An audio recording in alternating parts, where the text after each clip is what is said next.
attention, c'est parti, on est là, on est dans la place. L'émission s'appelle Street Diamond, c'est tous les samedis de 19h à 22h sur Radio RGB. Et vous entendez bien sûr notre titre, notre son, le son Street Diamond qui a été fait par The Storms. Donc j'envoie un big shout out à toute l'équipe de The Storms qui adhère forcément à Street Diamond et qui collabore avec nous tout simplement. Et on apprécie le travail de The Storms, donc n'hésitez pas à contacter-les, allez-y, ils sont très très lourds et on les booste. Je vous rappelle que précédemment on était avec Jalissa Sekhmet bien sûr, et là du coup on est avec l'acteur principal de ce film qui a rassemblé combien de millions de Français, 1,7 c'est ça, ou 2,7, je sais plus, 1,7 million, 1,5 1,87 c'est bien 1,87 La 87e c'était moi. Voilà, le film s'appelle Le Rêve Français. On a vu le premier épisode, on va dire ça comme ça, la première partie. Ouais, tout à fait. L'acteur principal est là parmi nous, il est là dans le building. L'homme s'appelle Yann Gaël. Bonsoir. Bonsoir. Hello, welcome. How you doing? I'm fine, thank you. You know, I'm here, you know, chilling with my guys, talking about culture, history, stuff like this, about you know, movies. because there is a lot of things that fucked up, you know, so... Some of the things going on. Non, mais plus sérieusement, on est là pour parler, tout simplement de toi et du Rêve Français. Ce film où tu es à l'affiche en compagnie de pas mal d'acteurs connus, dont Aïssa Maïga, bien sûr. Tout à fait. Il y a aussi Pierre Rousselet, il y a Jocelyne Berroir, Firmin Richard, Monthieu, il y a Olu Gastelois, il y a Ambroise Michel, il y a Julien Béramis, il y a plein de monde, Samuel Etifier, Sandrine Salière, il y a plein de gens talentueux qui ont mis du cœur à l'ouvrage.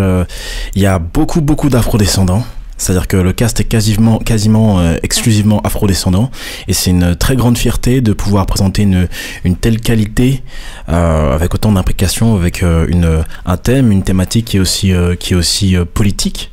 Voilà, même s'il y a une très belle romance, très belle histoire d'amour, il y en a plusieurs même. C'est important. Ouais, c'est très important de montrer qu'on aime, qu'on traverse les choses, comment ça nous meut, comment ça nous agite, et il y a une la quête de la liberté. Est-ce qu'on rentre tout de suite dans le dur, alors qu'on attend? Moi je suis chaud. Ouais, mais je vois t'es parti, t'es chaud. Non, mais c'est intéressant parce que nous de toute façon c'est une émission vivante. On n'est pas là juste posé, on discute, on lit sa fiche. On est là, on est tranquille, on est entre nous, on est bien. L'émission s'appelle Street Diamond et tu fais partie de ces diamants qu'on peut retrouver, qui jonchent le sol et dont beaucoup de gens passent à côté sans s'en rendre compte. Et ben voilà. Fait de venir. Ouais. on va rappeler que Le Rêve Français, c'est un film qui a été réalisé par Christian Faure, tout à fait, sur un scénario de Sandro Agénor, Christian Faure et Alain Agathe. Donc ça c'est super important. Ce film il est situé aux alentours des années même à 1963. Ouais, on commence 1963 à nos jours. Donc une famille issue de l'outre-mer avec un destin mêlé entre les terres d'origine et la métropole. Le BUMIDOM, donc le Bureau des migrations d'outre-mer, justement qui est le point de départ de ce film. Et ce qui est intéressant aussi, c'est de dire que c'est pas un film sur le BUMIDOM, c'est pas un documentaire sur le BUMIDOM. Le BUMIDOM, comme d'autres histoires qui sont dans le film, c'est juste le commencement. Il fait partie des commencements. Donc il y a pas mal de choses qui nous emmènent en fait plus. Vous verrez, le deuxième épisode, je l'ai vu, désolé. Mais vous inquiétez pas, il l'a vu en exclu lui. Donc justement, je vais dire que on va pas spoiler, promis, on va pas spoiler. Mais voilà, là c'est important de dire, vous avez été 1 million, il faut encore plus de personnes parce que on l'a dit, le cast et parmi le cast, c'est des noirs, tout simplement. La première chose, je dirais, c'est qu'il faut du people parce que l'histoire est bonne, parce que les acteurs sont bons, parce que on propose un voyage. Voilà, c'est hyper chargé. Il y a l'histoire, il y a le fait qu'on apprenne quelque chose, il y a le fait que ça raconte nos humanités, nos parcours, nos voyages, des choses qu'on sait pas forcément, que les gens qu'on connaît ont pu un peu cacher terre. Mais la première raison, c'est regarder parce que ça déchire. Et ça, c'est important de le dire, que ça déchire. C'est important de dire qu'il y a pas mal de gens qui nous ont dit oui, j'ai kiffé le film et tout, etc. J'ai kiffé. Ouais, on attend le deuxième épisode. J'ai kiffé en commentaire. N'hésitez pas. On est là en live. Vous allez sur le Twitter, vous allez sur le live Facebook et vous exprimez. Yann Gaël, il est là. Il vous attend. Il attend vos réactions. J'attends les questions. J'attends les réactions. J'attends. Tu vois, balance la sauce, quoi. Tu vois. Voilà, tout simplement. Donc un big up à Alto qui est branché, un big up à Lovely qui est branché, voilà, qui ont commenté. Je lis pas les gens qui mettent des j'aime, je lis les gens qui mettent des commentaires. Donc mettez des j'aime, mettez des commentaires et mettez des j'aime. Mettez des commentaires et mettez des j'aime là, parce que sinon ça va mal se passer. Donc allez-y, on vous attend, on est connecté, on est surtout avec vous. On vous l'a dit, il y a pas mal de choses à dire, mais les premières choses qu'on va dire, c'est par rapport à toi, parce que tu as débuté, ta carrière a débuté il n'y a pas si longtemps que ça, même si ça fait un moment, mais il n'y a pas si longtemps que ça, entre guillemets. C'est-à-dire que c'est pas comme si tu étais né d'une famille, en fait, qui était issue de ce milieu dans le théâtre ou dans le cinéma, etc. Ouais. Ça t'est tombé dessus quelque part. Ouais, j'ai pas des parents qui font partie de ce milieu-là, etc., etc. Ouais, ça m'est tombé dessus. Moi, c'est pas ce que je voulais faire à la base. C'était presque un accident, c'est-à-dire je voulais faire de la musique, mais en même temps, comment dire, j'arrivais pas trop à savoir par où commencer. Tu connais pas les gens, tu sais pas ce qu'il faut faire et tout. Tu te sens un peu gauche, t'as pas les codes et donc j'étais à la fac, je me faisais royalement chier et du coup je faisais des stages parce que je me disais mais je veux pas mourir là, quoi. Et c'est là que ça a été violent, parce que je sentais que finalement les gens ils te regardent, tu vois, ils ont un peu peur de toi, en même temps ils veulent pas de toi. Et je me souviens, il y a vraiment un truc qui me marque, c'est, je me rappelle, j'ai marché dans la rue et je vois une dame d'un certain âge qui me regarde et qui tient son sac, et ça m'a tellement, c'était tellement de violence, parce que je me disais mais c'est pas possible, qu'est-ce qui lui fait se sentir comme ça, quoi. Et tout voilà la manifestation du rejet, quoi. Et du coup je voulais faire de la musique, j'avais quoi comme style musical? On en parlera plus tard. Parce que Aude de Gastello, elle aussi, elle est dans la musique. Oui, elle est dans la musique, c'est une très bonne chanteuse et j'espère que très bientôt vous pourrez entendre ce qu'elle fait. Elle va venir sur Street Day. Bah écoute, il faudra dealer ça avec elle. Non, mais c'est déjà dealé. Ok, charmé. Voilà. Et en fait, à l'époque où il commençait le Roi Lion sur Paris, voilà, en fait, j'avais commencé à travailler avec les gens sur le workshop. Et c'était fantastique, mais c'était tellement de pression parce que les chansons sont superbes, les gens sont hyper talentueux. Costumes. Voilà, et en fait j'ai paniqué de ouf parce que à l'époque moi j'avais pas de base technique et tout ça. C'est juste que les gens ils se disaient que je pouvais remplir le rôle et tout ça, et je me disais waouh, c'est ouf, quoi. Et je me suis effroyablement viandé dans les dernières auditions en face de tous les people qui venaient de New York, le DA, machin truc. Et du coup je suis parti 1 an à l'étranger au Danemark pour pas voir les potes sur la scène, parce que ça me faisait trop mal, c'est trop dur. Et en fait je devais rester là-bas en fait pour continuer mes études en commerce international, et finalement je me suis dit mais gars, qu'est-ce que tu fais? Et du coup je suis rentré. J'ai commencé à taffer avec un label, un petit label, et en fait un jour je me suis dit mec, en fait si c'est de la musique que t'as envie de faire, vas-y, fais de la musique, mais si t'as besoin d'apprendre à regarder les gens, à tenir, parce que c'est ça en fait, t'as quelque chose qui te tient à cœur, et ça te tient tellement à cœur que ça te paralyse, quoi.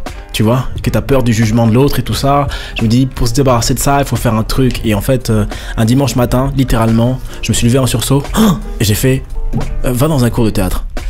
I have a dream, quoi. Bah, c'était pas vraiment mon dream en fait, c'était pas mon rêve. Ça s'est révélé à toi. Voilà, mais je me suis dit, si c'est ça la solution pour que t'apprennes à respirer, à dire ce que t'as à dire, bah vas-y. Donc ce même dimanche-là, en fait, il y a un truc qui commençait au cours Florent, un stage.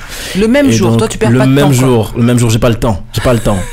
Et du coup, j'ai sauté dans le train et je suis arrivé dans la salle. Je me souviens comme on franchit une ligne d'arrivée, et j'ai commencé comme ça. Et je me souviens très vite, j'ai eu un frisson et je me suis dit, mon gars, ça c'est pour toi. Et voilà. T'as reconnu fibre artistique qui t'appartenait? C'est un, comment dire, tu sais, quand les choses sont alignées, quand t'es au bon endroit, au bon moment, il y a une sorte d'évidence et il n'y a rien qui peut tacler ça. Et voilà, c'est ce qui s'est passé. Et du coup, après, j'ai continué très rapidement. Je me suis mis à travailler pour payer mes cours. Et très rapidement, j'ai travaillé en fait en tant que comédien.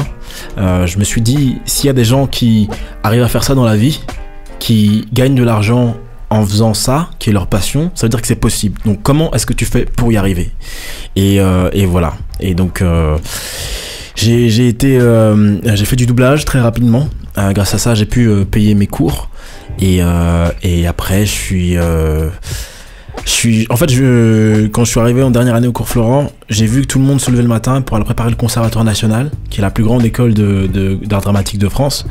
Et moi, ça m'avait jamais traversé l'esprit, voilà. Et je me suis dit, mais il doit y avoir genre une pépite entre, et puis il y a un truc à l'intérieur qui fait que tout le monde a envie d'aller là-bas, quoi. Et je me suis dit, mais t'as pas fini ta formation, gars. Tu sens que t'as pas fini. Donc en fait, continue. Si c'est là-bas que tu continues, bah continue là-bas. Et du coup, j'ai commencé à travailler pour passer le concours. Et en fait, ce qui a été très marquant, c'est que le plus dur, c'était pas le concours. Le plus dur, c'était tous les gens, la mauvaise énergie, tu sais, qui mettent contre toi, à te casser parce que, je sais pas, ils ont pas envie que tu y arrives, ou alors ils ont les nerfs, parce que juste ils ont des nerfs dans la vie. Ouais, voilà, c'est ça. En fait, on a... Mais malsaine, en fait. Ouais. C'est une forme de jalousie. Les acteurs, c'est dur aussi. Je m'imaginais pas. C'est niveau concurrentiel, c'est énorme. C'est très difficile, mais en fait, ça m'a appris une chose. C'est que... il y a pas de compétition avec les autres. Il y en a peut-être une avec toi-même, mais la compétition avec les autres, ça, pour moi, ça n'a pas lieu d'être. On est soi-même son pire ennemi, en fait. Et voilà, ce dont je me souviens, c'est que entrer au conservatoire, c'était une des choses les plus simples de ma vie. Vraiment. Comme quoi, hein. Parce que les gens, en fait, voulaient juste me rencontrer. C'est-à-dire qu'ils voulaient juste savoir bonjour, qui êtes-vous?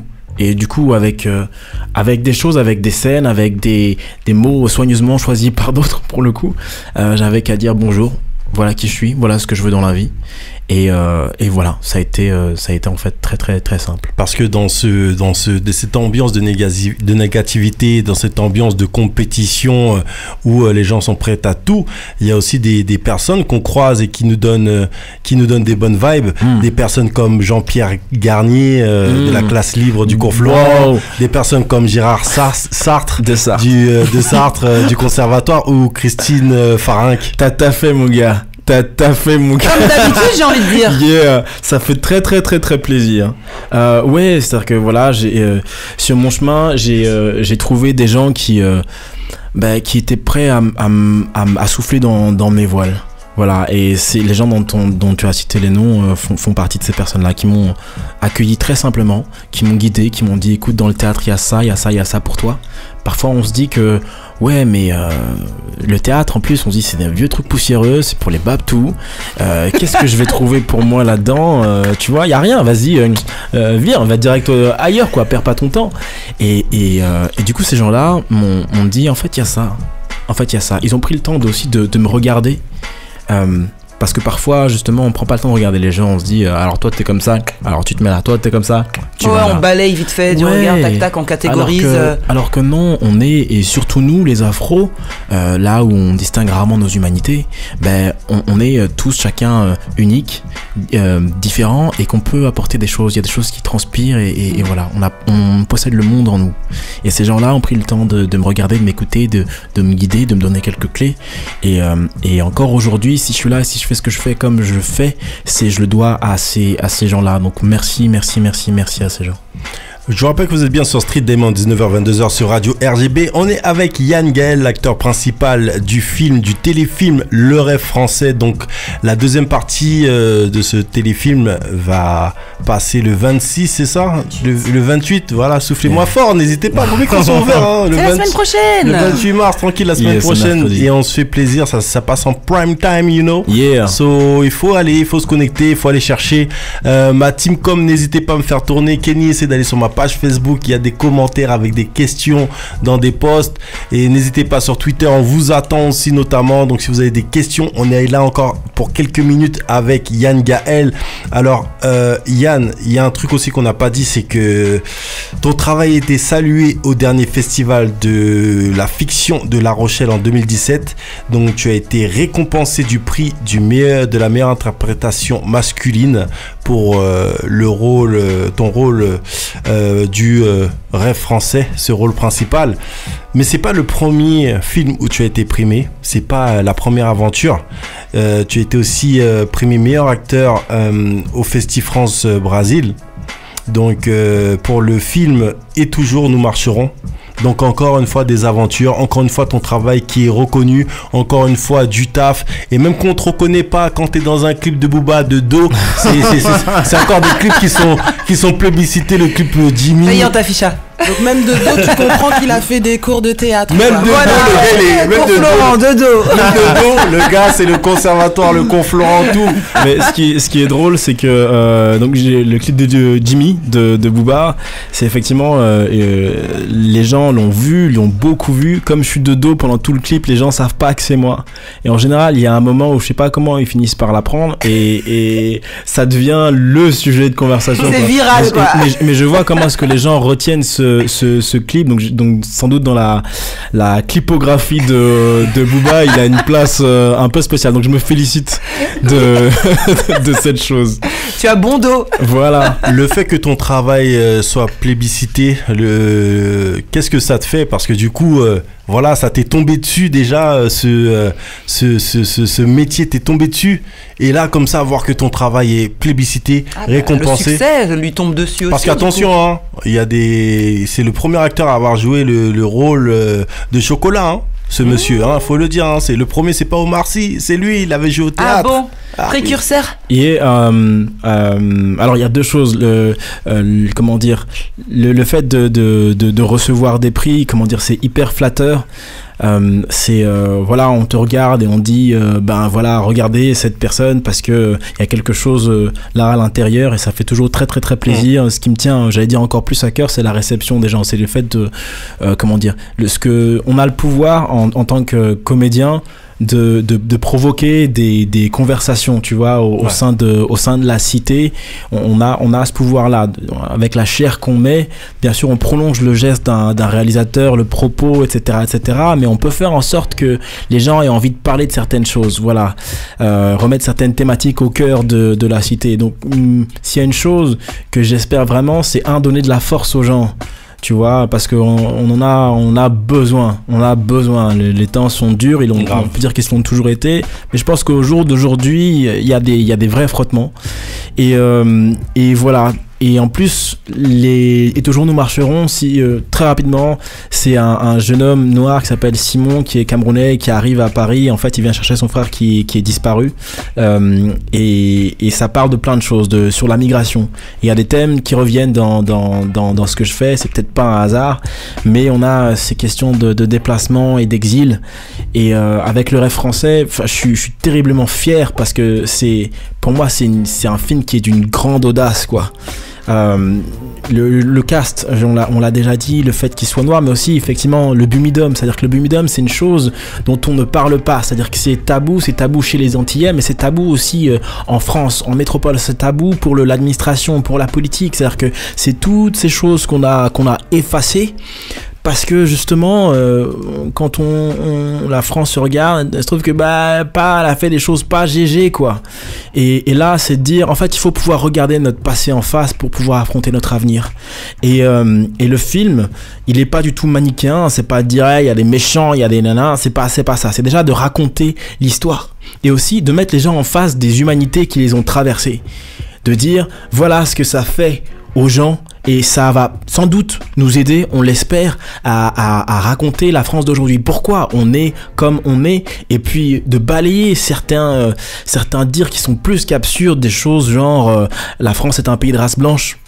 parce qu'il est temps en fait d'en finir avec ces absurdités et voilà. Donc c'est vraiment une fierté, un honneur d'avoir pu faire le rêve français avec les gens avec lesquels j'ai fait. On va, j'espère, parler un petit peu de France Zobda et Jean-Loup Montieu, qui sont des producteurs de la Martinique, qui ont fait Toussaint l'ouverture, qui ont fait plein de choses, qui ont fait Meurtre, la série des meurtres je crois en Guadeloupe ou etc., qui sont des gens de talent, qui sont d'une ténacité. Un jour j'espère que je pourrai vous dire toutes les batailles qui se déroulent backstage, mais sachez qu'il y a des gens qui sont là, qui fight. Il faut leur donner de l'amour, ils en ont besoin, il faut les suivre. We dig Black Panther, on adore Black Panther, et c'est chambé, il y a des gens ici qui sont en train de fighter, et donnez-leur votre love, suivez, il y a des gens de talent de ouf, et voilà, ces gens-là, ils ont besoin de vous aussi, et ils fight aussi pour vous. Donc on est ensemble, soyons ensemble, voilà. Je vous rappelle que vous êtes bien sur Street Diamond, 19h-22h sur Radio RGB. On est en audio sur streetdiamond.fr et on est en vidéo sur la page Facebook de Street Diamond. Donc vous pouvez y aller tranquillement sur Street Diamond et sur Facebook, et tout simplement vous allez nous suivre, vous allez pouvoir interagir avec nous. Yann, je sais que ce film te tient à cœur. Yes. Encore une fois, t'es le rôle principal de ce film. Ce film, c'est un film où il y a beaucoup de rôles parlants. Les gens s'en rendent pas compte aussi. Il y a beaucoup de moyens. Et il y a eu des polémiques à un moment donné. Des polémiques. Il n'y a pas de polémique. J'ai vu à un moment donné une personne qui posait la question, mais pourquoi c'est pas une antillaise à la place d'Aïssa Meiga? Et si je peux, parce que c'est vraiment une chose qu'il faut adresser. Il faut pas éviter les questions. Et en fait, très sincèrement, moi, quand j'ai lu le scénario, quand on m'a proposé le rôle, j'ai réfléchi. J'ai réfléchi parce que je me suis dit, en fait, on souffre tellement de pas se voir, de pas être représenté, que il faut que les Antillais puissent faire exister ce film, que les Antillais puissent y voir des Antillais. Et en même temps, il y a comment dire, il y a des chemins pour arriver, pour qu'on vous propose certains rôles. Il y a des chemins. On peut pas de nulle part vous proposer tel rôle, même si vous êtes extraordinaire. Il y a des choses qui sont encore une fois backstage, que les gens ne voient pas, que les gens ne savent pas. Donc parfois il faut avoir un historique, d'être déjà passé par certains chemins pour arriver. Et moi je me suis dit, là on me le met sur la table. Il y a tellement de choses à l'intérieur, il y a une chose de l'intime qui m'a appelé. Je me suis dit, voilà, l'exil. Mais aussi, comment l'histoire nous décompose, nous efface, et comment on lutte pour se recomposer. Ça, c'est une chose qui intimement me parle énormément, et je voyais ça très fort dans ce rôle-là, et il arrivait un moment très spécial dans ma vie. Avant, j'aurais pas été prêt, et après, je sais pas, peut-être que ça aurait été trop tard. Mais là, il arrivait à un moment, et je me suis dit, mon gars, aujourd'hui, là, tu l'as dans les jambes. Et il faut aller le chercher. C'est un truc, tu peux pas juste rester là. C'est un rôle qu'il faut aller chercher. C'est une histoire qu'il faut aller chercher. Et toi, tu te sens de le faire. Si tu back off, si tu dis non, est-ce que la personne qui va le prendre aussi ira à la guerre pour ça? Pas que je faisais pas confiance, mais que je me suis dit, hey, toi, tu te sens de le faire. Et je me suis dit, si tu le fais bien, peut-être que les gens te pardonneront de pas être entier. Et en même temps, il s'agit pas de jouer à l'entier. Et d'où aussi la question des accents, tu vois, parce que je l'ai aussi vu, ouais. J'essaie de suivre sur les réseaux. Bien sûr. Voilà. Et parce que, alors il y a une chose que je tiens à préciser, c'est que quand tu disais il y a des moyens, oui, il y a des moyens. Il y a des moyens, mais pas autant que ce qu'on croit. Voilà, c'est-à-dire que les producteurs France Zobda et Jean-Loup Montieu sont des magiciens. C'est-à-dire que tout ce que vous voyez à l'écran, c'est parce qu'ils savent comment charger avec très peu. Et ce film est extraordinaire parce qu'il y a énormément de personnages, énormément de décors, mais il n'y a pas tant d'argent que ça. Et tous, on a fait des sacrifices pour pouvoir faire ce film. Il y a des collégiens, des lycéens qui ont participé pour faire la foule. Il y a pas mal de non, mais il faut le dire, il y a vraiment de la débrouillardise de ouf. Il y a des gens qui ont prêté main forte, qui se sont impliqués. Mais du coup, il a vraiment fallu aller chercher. Et je voulais pas, pour revenir sur l'accent, voilà, je voulais pas que les gens se sentent trahis. Je voulais pas essayer de mimer, etc. Parce que justement, en n'ayant pas beaucoup d'argent, si on avait eu un coach, parce que ça c'est dans la culture anglo-saxonne, mais en France, c'est des choses qu'on fait très peu. Or, c'est des choses qu'on devrait faire pour toutes les identités régionales. Je suis tout à fait d'accord. Mais en fait, en France aussi, on a un historique où, pour unifier le pays, on a gommé tout ce qui était les langues régionales. Donc, ça marche pour les Corses, ça marche pour les Bretons, ça marche pour les Normands. On a gommé tout ça à une certaine époque pour pouvoir unifier le pays. Et encore aujourd'hui, politiquement, les gens voient ça comme une menace. Ils en ont peur. Et donc, ça juste vous explique pourquoi, dans la fiction française en général, on ne va pas là. Même si ça l'enrichirait. Parce que je pense sincèrement qu'on est à un moment où le fait de justement de se rapprocher de toutes nos identités complexes et multiples, en fait, ferait qu'on se valoriserait les uns les autres et qu'on se réconcilierait. Donc, c'est une chose à apaiser et aussi donner plus d'argent pour que je fais signe aux financiers, tout ça, pour qu'on puisse prendre plus de temps, aller au bout des choses, proposer encore plus de qualité. Voilà, donc c'était un message aux gens qui nous donnent un peu de sous-sous pour faire des films. C'est ça, parce qu'il y a beaucoup de sacrifices aussi dans ce film-là aussi, il faut le dire, et les acteurs ont donné beaucoup. Donc ça, il faut le savoir. Donc il y a pas mal de choses, encore une fois, qui se passent en backstage, et c'est pas comme ça. Le film, il est pas apparu dans les écrans comme ça, avec des sourires, tout ça, je vous le dis. Hein. La magie n'existe pas, elle ne réside pas là. C'est ça, magie. Donc un gros big up à France Zobda et à Jean-Loup Montieu qui font un travail extraordinaire. Au jour. Et justement, on en reparlera. J'ai une petite vidéo de Jean-Loup Montieu, une petite interview Street Diamond Everywhere qui va débarquer, donc restez connectés. On va parler un petit peu de Marianne et le garçon noir. Oh yeah. Tu as participé à cet ouvrage avec plusieurs personnalités. Donc Marianne et le garçon noir qui apporte justement une parole de l'intérieur de l'expérience des noirs de sexe masculin justement dans cette France de nos jours. Donc, est-ce que tu peux nous parler justement de ta participation à cet ouvrage et à ce projet? Alors, Marianne et le garçon noir, c'est un bouquin qui a pris son terreau justement dans l'agression de Théo. Voilà, je pense qu'on peut dire viol. Et c'est Léonora Miano qui du coup avait déjà... une fois précédente fait une tribune qui s'appelait Marianne et le garçon noir, et là plutôt que de refaire une tribune, elle lui a semblé utile et très intelligent et effectivement de réunir les expériences d'hommes noirs, ou en tout cas des expériences sur la masculinité noire. Moi justement je tournais le rêve français quand elle m'a appelé et elle m'a dit j'aimerais beaucoup que tu écrives voilà sur ce que ça peut être d'être une personne noire et finalement dans ce que tu vis, dans ce que tu traverses. Et j'étais déjà très flatté parce que Léonora c'est une écrivaine d'un très grand talent et qui a vraiment une écriture forte, puissante. Et après je me suis dit mais mon gars, mais qu'est-ce que quoi tu vas écrire sur quoi, genre voilà, c'est pas anodin. Et je me dis toujours, autant quand je joue que quand je fais quoi que ce soit, si t'as rien à dire en fait tu te tais. Parce qu'il y a tellement de gens qui ont tellement de choses à dire qu'il faut pas polluer en fait. Il faut que les gens qui ont des choses à dire puissent être entendus. Alors, dès que j'ai fini le rêve français, là, voilà, j'avais pas beaucoup de temps. Et justement, je me suis dit, va à l'essentiel.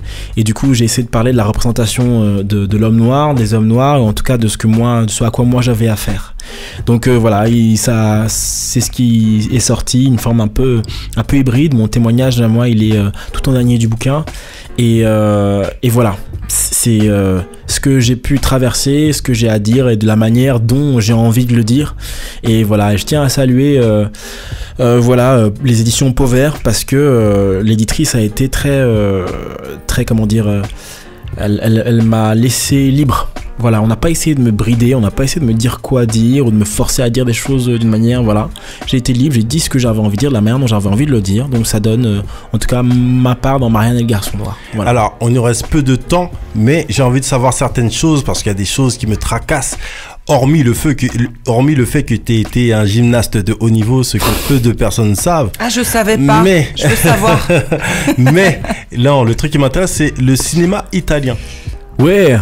Parce que toi aussi, là en ce moment on voit Aude Le Gastellois qui triomphe là, qui est du côté de l'Italie là en ce moment. Oui, et très important, elle a un film qui s'appelle Contromano qui sort là en Italie et qui a une superbe réception. Voilà, pour vous dire que les comédiens afro font des trucs de ouf. Et toi en Italie, pareil hein. Voilà, et moi j'ai déjà tourné un film Il Coraggio di Vincere. Quel accent. Et quand vous tournez en quelle langue? En italien. En italien. Donc pareil, coach. En italien, photo. Mec. Ok. Grazie mille, prego, quoi. Donc j'ai un téléfilm que j'ai tourné il y a 2 ans avec Adriano Giannini et Nino Frassica, voilà, en Italie. Et il y a un film dont je peux pas encore vous en parler, mais je pense que d'ici 2 mois vous saurez de quel film il s'agit. Un film que j'ai tourné à la fin de l'année dernière en Italie. J'ai une participation modeste, mais c'est un film qui va être très très très très très très vu, que j'ai tourné en Italie et en italien. Voilà. Et de même qu'on peut pas trop parler du fait que tu sois sur le continent africain en ce moment. On peut en parler. Je peux pas forcément. Je peux pas forcément dire grand chose, mais du Sénégal. On peut en parler. Ouais. En fait, je suis au Sénégal en train de tourner une série. Voilà, je vous le dis dans le titre provisoire. C'est Sakho et Mangane, une série qui est faite par Canal+, qui est faite pour Canal+, mais Canal+ là-bas pour l'Afrique francophone. Okay. Voilà. On pose des bails aussi de l'autre côté. Et voilà, j'espère parce que très honnêtement, c'est vachement bien. Très honnêtement. Non, mais sérieusement, je pense que c'est vachement bien. Donc il y a peut-être des chances pour que ça arrive ici, mais en tout cas c'est pour l'Afrique francophone. Et il y a un comédien très talentueux avec qui on partage le duo principal qui s'appelle Isaka Sawadogo, et il y a des réalisateurs très talentueux aussi. Il y a Jean-Luc Herbulot qui est aussi le showrunner, il y a Hubert Labandao et il y a Toumani Sangaré, voilà, du collectif Courtrajmé. Donc il y a des choses qui arrivent, les gens, il y a des choses qui arrivent. Il nous reste à peine 1 minute. Donc d'où sa coupe de cheveux en fait au passage. Je suis français parce que j'ai traversé la France et que la France m'a traversé. Yann Gaël, s'il vous plaît, qui était sur Street Diamond. Du bruit s'il vous plaît, du bruit dans le building. Super. Merci, c'était vraiment un plaisir et bravo. Et j'ai entendu que l'émission en fait a déjà 10 ans. Ouais, non, moi j'ai déjà 10 ans, mais l'émission a 14 piges. Moi j'ai 10 ans d'émission. Elle a 14 piges et franchement c'est un truc de ouf. Donc bravo aussi à vous, aux frères et sœurs qui sont là et qui taffent, qui font un taf de ouf. Et voilà, donc c'était aussi pour vous donner de l'amour, vous donner de la force et voilà. Merci bravo beaucoup, à vous. Yann Gaël. Bravo à vous. Merci Yann Gaël. Et on est là, on reste connecté, on sera branché sur le rêve français, on le regardera une fois, 2 fois, 3 fois, 5 fois, 6 fois. Donc voilà, restez connectés, faut y aller. Yann Gaël, voilà, c'est un humain, vous l'avez vu devant vous, vous avez vu son parcours. On n'a même pas tout dit parce que je garde toujours des cartouches pour la prochaine fois que tu reviendras. Bien sûr. T'inquiète pas. Et restez connectés parce que tout de suite, la New Jack et les années 90 seront à l'honneur avec DJ Heavy Jack. Donc restez connectés sur Radio RGB. On vous donne rendez-vous sur notre site internet streetdiamond.fr et sur notre site internet vous pourrez voir les podcasts, etc. Et des articles aussi bien sucrés où on dit pas mal de choses et bien pimentés. Merci encore une fois Yann Gaël. Merci de m'avoir reçu. Merci pour la good vibe et puis plein de force à vous. C'était un vrai plaisir. Voilà, c'est comme ça que ça se passe. L'émission s'appelle Street Diamond tous les samedis de 19h à 22h sur Radio RGB. Peace.